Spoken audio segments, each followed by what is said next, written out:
No farm agreements have been reached up to now. What we have decided or we are doing is no more to engage each other, to understand one another in terms of interests. And our priority is, as the leaders of Mt.Kenya that are engaging the Deputy President, is the economic recovery of the Mt.Kenya people. When I talk, or what do I mean by economic recovery? We've seen the last 5 years during President Uhuru Kenyatta's tenure, all our hawkers in Kirinyaga Road, in Taveta Road, Nyamakema, have lost a lot of business by way of a lopsided, I think, misplaced policy, where when these people from our region bring in goods in Kenya and find themselves in the markets, they are referred to as counterfeit. To us, we don't take it lightly because we believe Kenyan Bureau of Standards or the government as a machinery to ensure that no counterfeit enters into the Kenyan market because they come through the ports. And for them to be referred to or termed as counterfeits when they are already in the streets is a scheme to impoverish our people. So one of the things that we are discussing when we talk about economic recovery is how secure our businesses will be in his administration. Number two, look at a place called Meru, where I come from. The economic mainstay of the people of Meru, largely in the Nyambene region, has been Miraa. During President Kenyatta's tenure, we've lost the London market, Miraa. We have lost the Somali market, the Miraa Somali market. Our people have become poor. They are actually beggars as we sit here. And understanding that, then we have also to negotiate and see what kind of a program of a foreign policy that we put in place that will be able to engage the Somali market or the London market, or look for any other market to ensure our Miraa market, we get Miraa market and our people can now be able to get back to their business. To us, it's about money.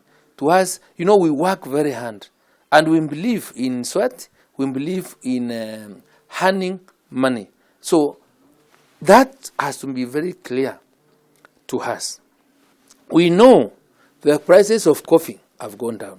The prices of tea have been declining. The prices of rice, ndengu, and any other farm produce coming from this region. That is what we are more interested in. We are more interested in ensuring that the government policy, the government commitment in ensuring that there will be even guaranteed minimum returns on what our people do, in our view, is critical. This is how we are engaging, and we have a committee that is dealing with this, and this must be seen differently. And I don't know why people are raising hairs, because we are not telling them not to negotiate with the presidential candidate. Like us, we talk directly to William. We engage as brothers. There's respect amongst ourselves. Right? And when you go there, you sit down and discuss, you raise your issues, your objections, you agree to disagree. These are the people that I'm hearing talking about. The only business criticize us. Why can't they give us or do what they can so that they have an opportunity to give the Mt.Kenya people, Ongema people, an opportunity to decide which team can be trusted? Remember, what we are also saying is that our decision is not final. When we have agreed on the model or the issues, we are going back again to the people in Meru, in Kirinyaga, in Embu, Nyeri, Muranga, and the others, telling them these are the issues that we want this administration to address. What is said that we have left out, what can you add, what can you subtract? Because we are believers in the Article 10 of the Constitution, where whatever we want to do for the people, you involve them. Public participation in our is serious, is a key element of a principle in governance that we only sold here. So we are going to get back to the people, and we want to continue this way. Maybe up to around September, when we'll have firmed up the issues, when we have taken these issues through the motions of public participation, so that when we have a book, when we have a blueprint, when we have a manifesto from him, must capture what we are talking about. So that is what we are doing. We are also not forgetting, because we are not limited to only that, we are also reminding him, we have so many other projects that have remained idle or lying, which have not fulfilled, which were promised by an administration, right? It must be captured. How we hope and we pray that Corona will be gone, because this being unforeseen and a pandemic, we must also be able to project and see if we are to get there, then our people must also be in a position to see what kind of reliefs government will give them, so that at least they are able to balance their lives in this very economic hard time. So this is open. We're inviting people. You can share your ideas, or anybody else that thinks this is something that we must put on the table. But we are happy that we have an opportunity to discuss with the presidential candidate himself. There are no brokers here. And this is the difference between us and those other people, because they are seated, they are waiting for other people to negotiate for them. Look, these negotiations are being done by the members of parliament from that area, people that have authority from the 190 themselves. This other team talks of about going to pick people that lost elections 10 years ago. Who do they represent? When you tell us now, some of them are saying we will be told by the president what will be there for us. With a lot of respect, tell me how you want me, the president, to tell me what will be there for the Mt.Kenya region when he has had that position for 10 years as the end and has not been able to solve the problems of Mt.Kenya. That's why I can't agree with them personally. We have become more poor than we were during his time. How we miss President Mwai Kibaki as a region. And by the way, if Kibaki was to turn to 50 or 70 today and was brought back, we would have voted him as a president again. His footprints, the foundation that he laid for this country, has been destroyed. I have no apologies to make. I have to say as is. Because, look, when Kibaki took over the presidency, because I was in parliament, I remember banks used to come to our offices knocking. We want to give you unsecured loans to borrow money to do business. Mudhaura was the end of public service. There used to be cabinet end of chief officer, the accounting officers meetings every Thursday, where all PSs would come and explain these are our bills, these are the goods that have been supplied or work done, and for that matter, suppliers, contractors must be paid every Thursday. And there was a commitment. You would take a yellow paper or a brown paper on the yellow pew to any bank, you get funding without being asked for a title. That's how Kibaki transformed and put money into our pockets. Because there's a legitimate expectation for anyone when a government gives you some commitment. But who is it to able to trust this government? Nobody. Look at the kind of adverts in our newspapers every day. 10-page, 20-page of people being auctioned after working for this government. Give us a break. We can't allow it. No, we can't. So this is the position, this is the place we've been pushed to. And that's why we are saying now, things have to be done differently. Things have to be done differently because, the very rich people or the few people that are in power, and new power corrupts, and corrupts absolutely. And we have a system, our policy makers of this country are not elected. They are not elected. Uhuru Kenyatta does not get advice from people who are interacting, who are answerable to the Raia. So I'm sure he doesn't get the right information on the ground on what is happening. Because all these ministers serve at this pleasure and are always interested in safeguarding their jobs. So those things that may not go down very well with him, they will never tell him on what the ground is saying. This is why I believe we are the best suited people as the people that ask questions every day. We changa money to bury people every day because the healthcare system has collapsed. We are changang money to pay for corona bills every day because the government has no policy, has no idea of how to mitigate the losses and the pain that our common people are going through out of loss of their loved ones, out of corona, theft in bills, because the national insurer, NHF, is not paying these claims. The government itself is not, and I have not seen anywhere, where they are permanently distributing masks for people, the poor people, to protect themselves from the virus. And, we are on a lockdown.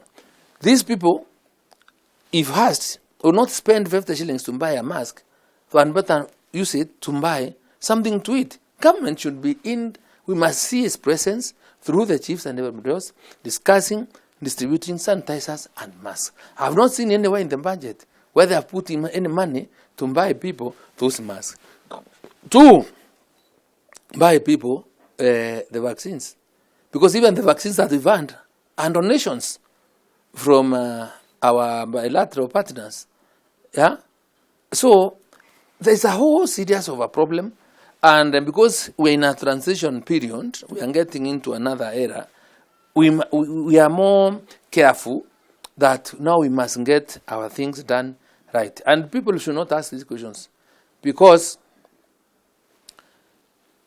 1.5 years before Kibaki's exit, Uhuru Kenyatta used to negotiate with the other leaders.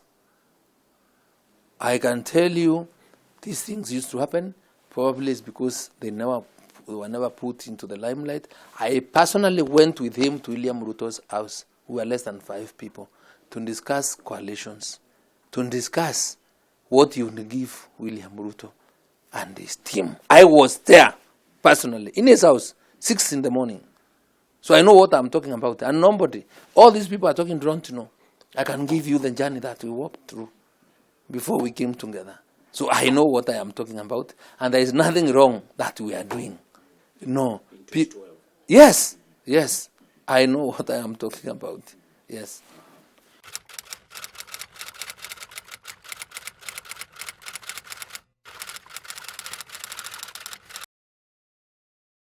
Of course, Uhuru Kenyatta is the president. And being the president, he has his following as an individual. As an individual. He can influence those people around him. He can. But let me tell you, I wouldn't advise anybody to go to Mt.Kenya saying he's with Uhuru Kenyatta and he has been endorsed by Uhuru Kenyatta. Because why is there a backlash? Why are people not from Mt.Kenya not listening to Uhuru Kenyatta, yet he's their man? It's because there's nothing that they can show for the period that he's been president. They have performed economically poorly. If you feed me or if we do business together, the ability for you to influence my decision are very high, right? Because it's commercial, it's economical. If the issues that I have raised, if the prices of milk was high at its highest, coffee, our contractors are being paid, our supplies, Meru market is booming, you would have gone there and said, you guys, I must tell you now, because I'm leaving, I want to give you somebody who will continue with this legacy, who would listen to him. But I also can't listen to him now. Because when we were doing elections, I wouldn't have money to fund his campaign or to prepare for his meetings. Now I can't afford. So what business? So I don't think out of a percentage of 100, his influence cannot go beyond that percent. It can't. Yes. The Mt.Kenya people will make a decision on who they will elect as the president. And by the way, it is done. Yes. And even before you go to issues of the economy in the region, why do you think the deputy president has gained so much following in the region? You see, it's the nature and the way he approaches things. because you shouldn't forget, since his election, the deputy president has been in that region over 100 times. When I count Meru, they are innumerable.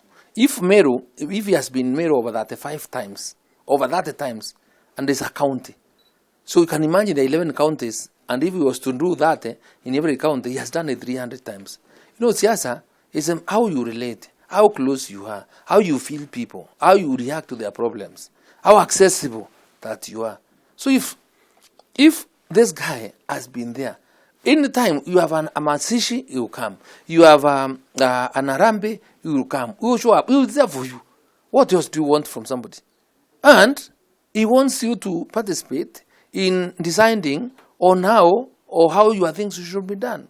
That's the difference. Uhuru Kenyatta, since he was elected, he has never been to Meru. He only came to Meru once to open the governor conference, right, in Kinoru.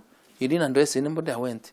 The other time he came, flew to Kangeta with CS Munya to say they're opening a milk factory. A milk factory where there are no cows, an area where the number of liters you can collect in a month is 1,600. That project up to now has not been complete since we elected him. That is different from his deputy, who has been there throughout. And Uhuru Kenyatta has not had an opportunity to sit down with the members of parliament since his election. So he doesn't know us. He doesn't understand from our view what we think should be done. So that is the difference. And everybody feels that he has that don't care attitude. He doesn't care about the welfare of the members of parliament. The members of parliament are maybe takataka, they are not important, So this is what has really messed up everything. And what I would really advise is I would want him to serve his term, the remaining term, and be able to borrow from what Mzee Kibaki did. Because Mzee Kibaki never interfered with our politics. He let us go out with him. He let us talk to the people. And finally, said, whoever Kenyans select is the one I want over to. But you see, when a president, an outgoing president, wants to be on the campaign trail, campaigning and saying, this is what I would do, my friend, the kind of backlash you are likely to expect is too much. You can also see it on Namibia. You cannot be saying that you don't know what people are talking, how they are saying. People are fed up. And it's very unfortunate. It is really bad. It is really bad. People are getting to levels where by containing this anger may end up to levels that may not be manageable. Yes.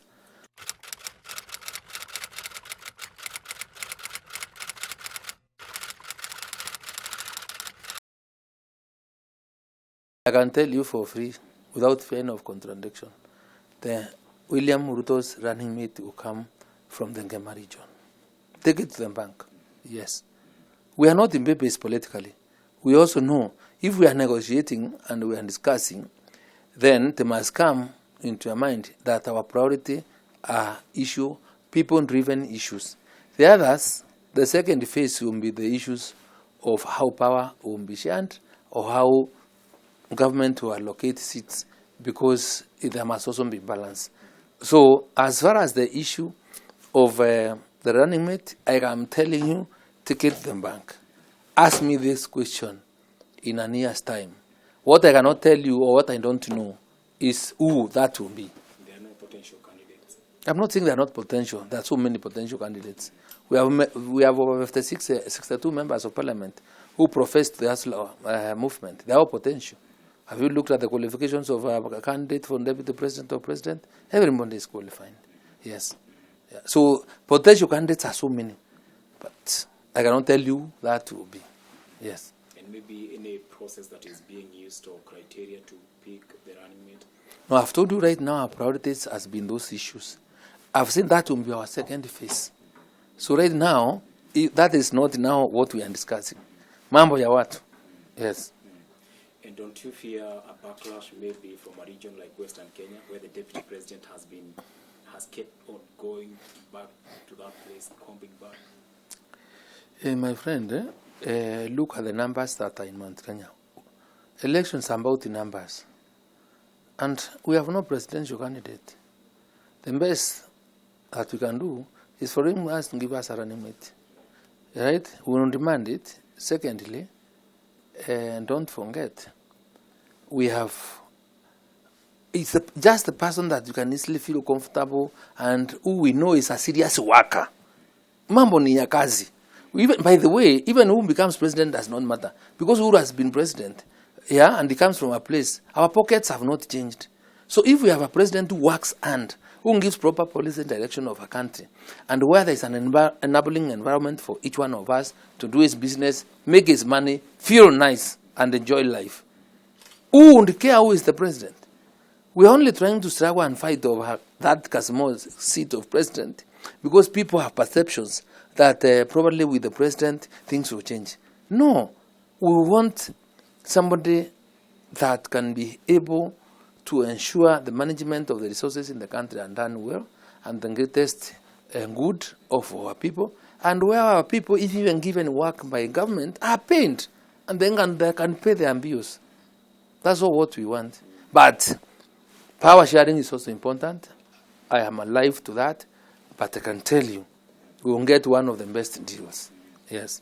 There is also the dilemma of leadership vacuum after President Uhuru Kenyatta exits the stage. Do you see anyone with the potential to succeed in the What a vacuum? There can never be vacuum in the business of power. No. You cannot have two presidents at the same time. The president of the state is President Uhuru Kenyatta. When William Ruto becomes president, he will be the president. If, for example, I am elected senator, I will be the senator Meru. So there is no area in Mt.Kenya that has seen a power vacuum. Because there is where is that vacuum coming from? And do we have any act of parliament or constitution where there is a place or a seat, an office that is not occupied from Mt.Kenya? There is none. The kingpin. What kingpin? Kingpin, these are stories made by people. And by people who are selfish, by conmen outside there who want to call themselves the deep state or Sijui, the mafias. Yeah? And these are people who can never go to seek election. So, and those are the people, those are the cartels that would want to put in somebody there and then manipulate him and then continually getting government contracts without due processes and maintain themselves there, live very affluently without caring what the small man is talking about. So there's an idea of kingpin. Who appointed Uhuru kingpin? He's only perceived to be the leader of Mt.Kenya by virtue of being president. Nothing else. And this is the time I'm hearing things coming like kingpin. And by the way, let me tell you, that region is that way, the way it is today, because there is nobody is running as president, and you think there's a vacuum. There's no vacuum to be filled. We are there, right? And when the elections are called, then people from Gema will elect other leaders. So there will never be any vacuum.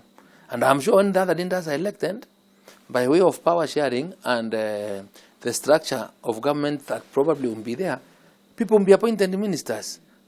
Probably when they are appointed ministers, they will be the people to serve that region. So if you want to refer them, by the way, respect is supposed to be earned. Power is supposed to be felt. Yeah?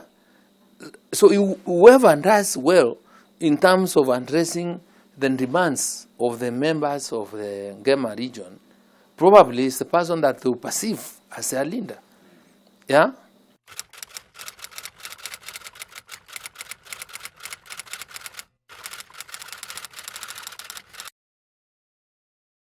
We have said all through that MBI is a corny thing, all through. And not, people thought we were joking. And the manner in which it was conceived, the manner in which it has been pushed through the people, and by the way, even the collection of those signatures. I personally have serious legal issues from a perspective of constitutionalism, because even the signatures, even if we are to assume, yes, this is a popular initiative to change the constitution, although it has never met the threshold of being a popular initiative because it arises from a decision of two people, I wish you've had an opportunity to chair or to discuss with the county commissioners, with the deputy county commissioners, the assistant county commissioners, and the chiefs. I can tell you, people were conned to signing for the 1 million signatures.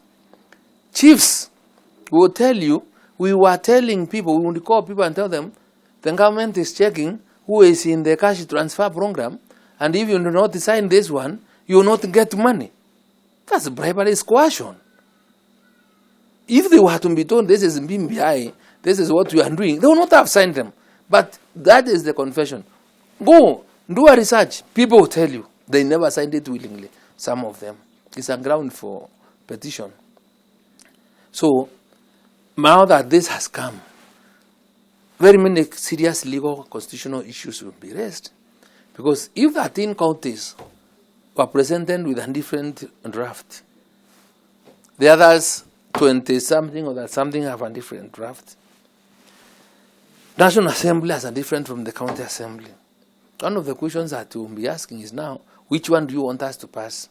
Which one has achieved the threshold, the constitutional threshold of being submitted to the National Assembly? There are serious issues. Remember that we do not have a referendum law to guide all these processes. So it's an area I think experts shouldn't be left to deal with, because this we won't be able to assist in the development of the law. We won't be able to create or answer on jurisprudence in how, in terms of how we approach future constitutional amendments. And with this in the public domain and being the actual story, my position is that we need to open up this BMBI nonsense to the members of parliament to make amendments, and to that they are able to harmonize the two documents so that they conform. And my thinking that way is also premised by what the Constitution provides. Because if the Constitution itself has set out a mechanism on how it must be amended, and Parliament being a legislative institution, and where Article 109 says that legislation can only be done through bills and assented by the President, that itself should tell you that Parliament cannot be there as a ceremonial institution. If there is no clear definition, law on how we must guide this process, because we must all agree Parliament has to participate, it can't be a rubber stamp, and knowing that Parliament can always operate, you can always check or follow precedents that are set out before, then we can defer back and check what we did in 2010 if there is nothing to guide us. That Naivasha Constitution was brought to Parliament.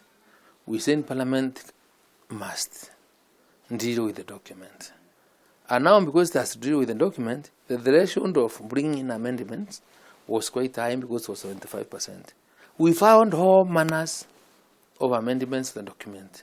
What we failed to achieve, because I participated in them, and also found amendments, was that we could not reach 75% of the Assembly to pass the amendment. So similarly, even in this case, what should happen is that probably we should set a 75% or 2/3 of Assembly to change or to make amendments to the BMBI so that we amend it. Because I also believe there are parts of the BMBI that are good.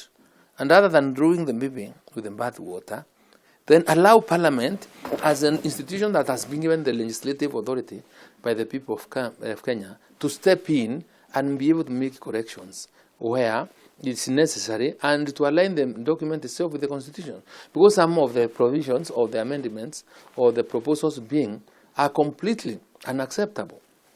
Like, for example, when BMPI comes with a list with a schedule 1 saying, create 70 constituencies, and then give us the names of the constituencies, that's a serious affront to the Constitution itself, because the power to delimit boundaries or create constituencies is vested in the IMBC. So if they were, for example, and that's what I'm saying, we must be very careful if we want it passed to do some compromises, is we can do some bit of editing and say yes, without really seriously dealing with the form. Let's do some editing and say now we'll remove the schedule of the 70, leave it. We will create 70 constituencies, yes, but remove the schedule and leave the matter to the IMBC. We will still have gotten the document, right?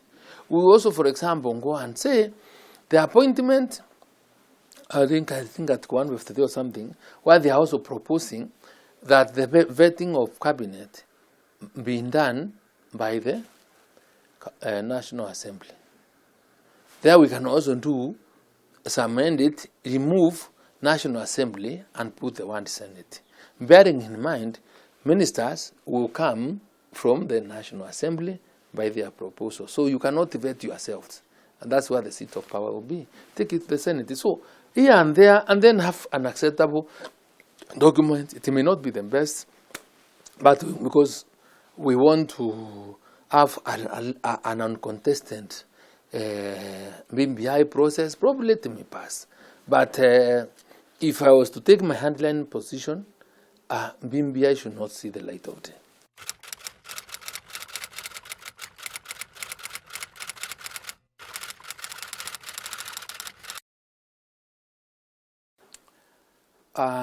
I think, first of all, to understand the context in which this guy writes to the registrar of political parties, either seeking the dissolution or the agreement that exists between UND and Jubilee. It must be, I think, understood that this is not just a relationship where one will just dream, wake up in the morning and decide to write and say, we are seeking divorce, and for that matter, this has to happen. I am saying this because I am a person who, I think, in the whole coalition agreements, even between the defunct TNA and URP was involved, was party 2. And I remember quite a number of things, and even how the parties were frowned up, the 12 parties, how a pre-election agreement was done between PNTR and Jubilee. And with this in mind, and without really diverging the actual and the terms, because they are clear and they are deposited with the registrar, I would want to term that act by Tuju as an act of, or the face. Actually, Tuju represents the face of impunity in the Jubilee parties. Is the architect of the mess that exists between the political party. He has been derived the death of the Jubilee party. I am very sure and clear in my mind as a lawyer that we can never have such a coalition agreement without a dispute resolution mechanism provided for in the agreement. And remember, because this was a marriage, even in our normal laws or anywhere else, because when two contracting parties agree to move forward and they have set out mechanisms of how they must resolve their disputes. Then that agreement that guides them on how to relate must be followed clearly. So in a nutshell, what I'm saying, yes, you may feel that UNDA is not necessary now because they gave you the numbers to run parliament, or you used them, you acquired the northeastern, the Isiolo, the Wajir. Because the whole agreement was that PNDR, there was even another word, KPP. PNDR was to be used to bring in candidates that had potential of winning from Wajir, from Isiolo, Mandera, and those nomadic pastoralist areas. So if they think that they are done now with the pastoralists and they are no longer necessary, then the most respective thing that they can do is go to the agreement, the coalition agreement, follow the mechanism laid out in the coalition agreement, then cause a divorce that is in compliant with the law or with the agreement that was agreed on. I am raising this issue because I am aware, and I remember very well, that resolutions, disputes arising from this relationship shouldn't have been sorted out by way of a panel that should have involved the chairman, the party secretary general, the party leaders of the coalition parties. That means Jubilee, party leader, deputy leader, chairman, secretary general, PNDR or UNDA, party leader, chairman, those things should sit down and agree and ask ourselves, what is it that, or who is not performing in this relationship as expected, and for that matter, then we must part ways. That is what the coalition agreement provides for.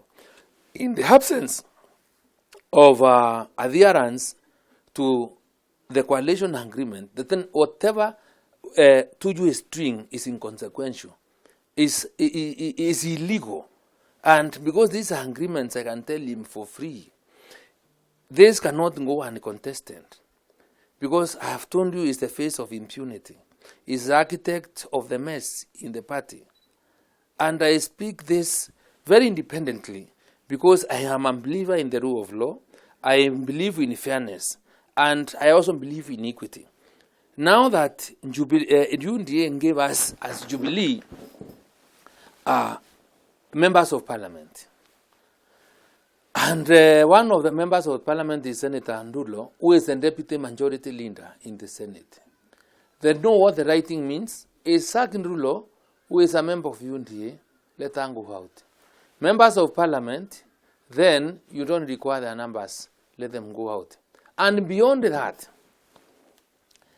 it must be understood that just in any relationship, any marriage, and I want to use the Marriage Act to explain myself, where there is a union, you know, there are those fruits of any union. However bitter they are, however sweet they are, then the partners in that union must bear the pain of whatever it is. So what I mean is this: just like in any divorce matter, in the normal course of man-woman relationship, where the two partners do not agree, people have to agree on the issues that came out of a relationship. Issues in legal parlance means children, how they will be maintained, who keeps the children, the property that was acquired during the subsistence of the marriage, how it will be shared depending on the contribution of the partners. Then if Tuju is the kind of, that's the route he wants to take, he must then be ready to understand or to be able to negotiate. Yes, UNDA came in. UNDA gave you 3 members or 4 members of parliament, MCs.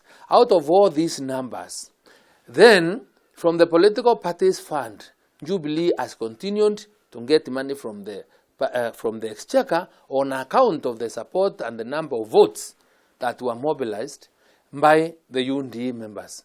If there are 3 or there are 4, work out the votes, proportionately share it, the money, with the support that you can attribute to UNDA and its membership in the National Assembly, in the Senate, and in all our county assemblies, because it's out of those numbers that you are able to get money from the political parties fund to fund the Jubilee and your activities. But thinking that you can wake up today and kick out UNDA, my friend, the message will be noisy and very messy. It will not be taken lightly. And anybody who really is a Secretary General of a ruling party, in my view, should be somebody that should live and should always be aware that the isolation attitude that they have about kicking out everyone is not the best, if at all. If at all, and the one I'm using is if at all, they want to participate in the next elections or they want to form the next government. Because the treatment that they have done or meted to other people reflects very badly on their leadership, and people will always wonder or whether they can forever in the future be again trusted. So that is my take.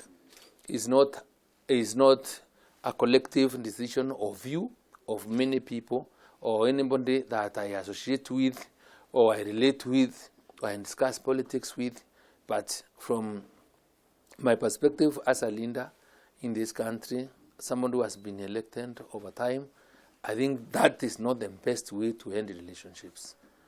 That is not the best way to tell people goodbye, because we can have a more civilized way of ending a relationship other than just trying to chase thump on because you feel you have power, because you feel you have the support of whoever it is. So to me, that kind of arrogance is something that Kenyans should not take.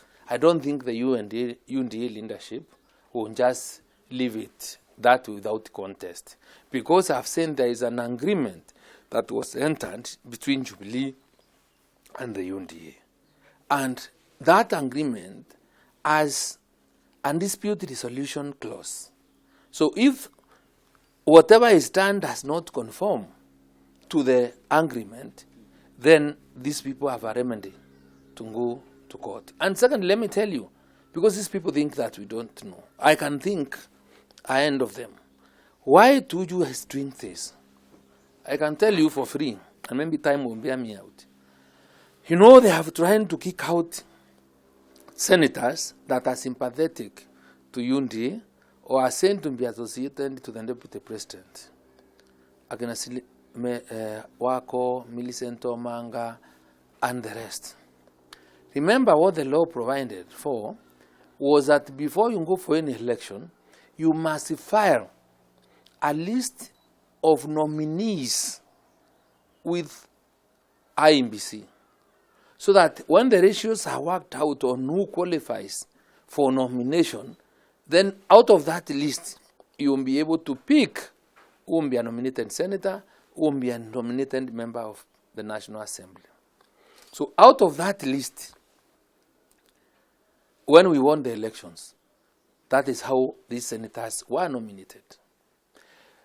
Now, I think Tuju has also realized, and that's why they have taken quite some, although the matter is in court, they have also realized out of the list that was filed at the registrar, at the IMBC, if they kick out these people or the senators, then it follows that the next beneficiaries of the nominations, because those places must be found in the Senate, then are also members or nominees that are not associated or perceived to be their own.